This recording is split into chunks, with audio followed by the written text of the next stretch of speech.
This is the second video on proof by contradiction. This is for HL and IB math. And they say prove that root 2 is irrational. So if you didn't watch the first video, I would recommend that you do so before watching this one.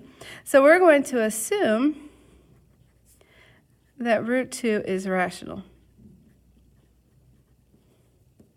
Okay, that implies that root 2 can be equal to P over Q, where P and Q are elements of the integers and Q is not equal to 0. Okay, I'd forgotten that part earlier, so I am already becoming a better mathematician the more that I practice these.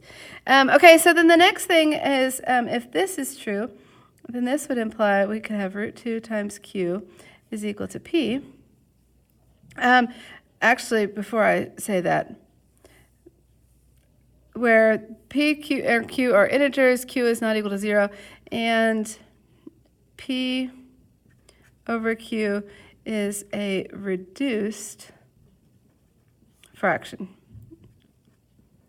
Okay, so we can, if I had 8 over 2, that would not be the P and Q that we'd want to use. If I had 8 over 2, I'd rather use 4 over 1 or something like that. Okay, so then this would imply, so we've kind of set the ground stage where any rational number can be written as a fraction that's reduced. So if you have it as a non-reduced fraction, well, then you could reduce it. Okay, so this one, the root 2Q is equal to P. Now I could square both sides. Okay, and so what this tells us is that therefore P must be even. Okay, so if P is even, then therefore there exists some P, therefore P, well, P squared, and therefore also P, so it says here, therefore P is even. And so, sorry.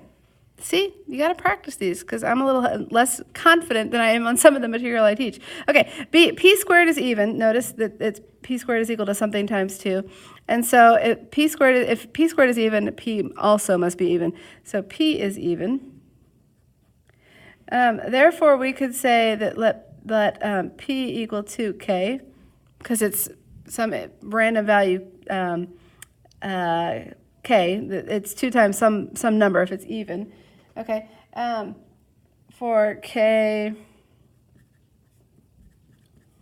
element of the integers, they went ahead and said, okay, they went ahead for some K element of the positive integers. Okay, that makes sense because we'd have to be able to square something which is going to make it positive. So there we go. This is always going to be positive. So now then we can say that we can plug this in here and say that this, therefore, or that implies that 2K squared is going to be equal to 2Q squared, which would imply, I should have given myself more space. It's going to imply that 4K squared is equal to 2Q squared. And therefore, we can now say that Q squared, well, okay, so Q squared would have to equal 2K squared for some random, that same, which implies, therefore, Q squared is even, and now we have a problem. Because what happened was we said that it's a reduced fraction, but we found that P must be even, and now we have justified that Q also, which implies that Q is even, which means that P over Q is not reduced. Okay, I'm going to have to come back and do this on another page, perhaps.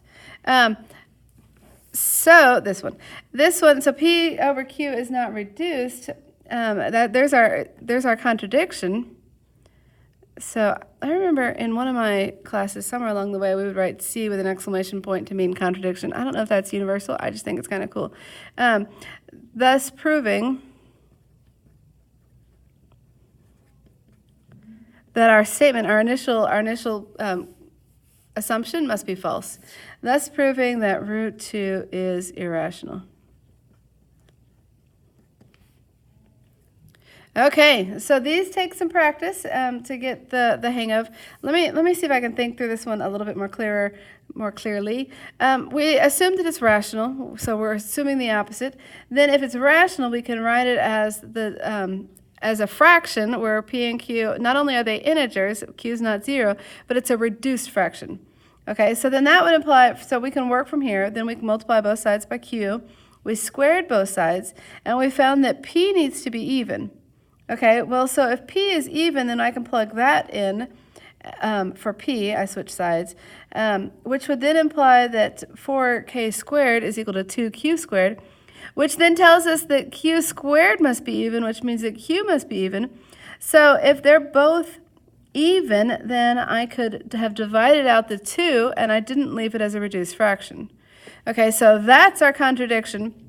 Thus, we have shown that that root 2 is irrational. Okay, so now I'm about to prove what I just assumed in this previous problem. So maybe I did these in the wrong order, but there we go. Our book did our proof this way, and they didn't make this. They didn't prove this to this at this point. So they must have done it in a previous chapter. So we'll have to go look into that. Practice. That's my only suggestion, my only recommendation is to practice.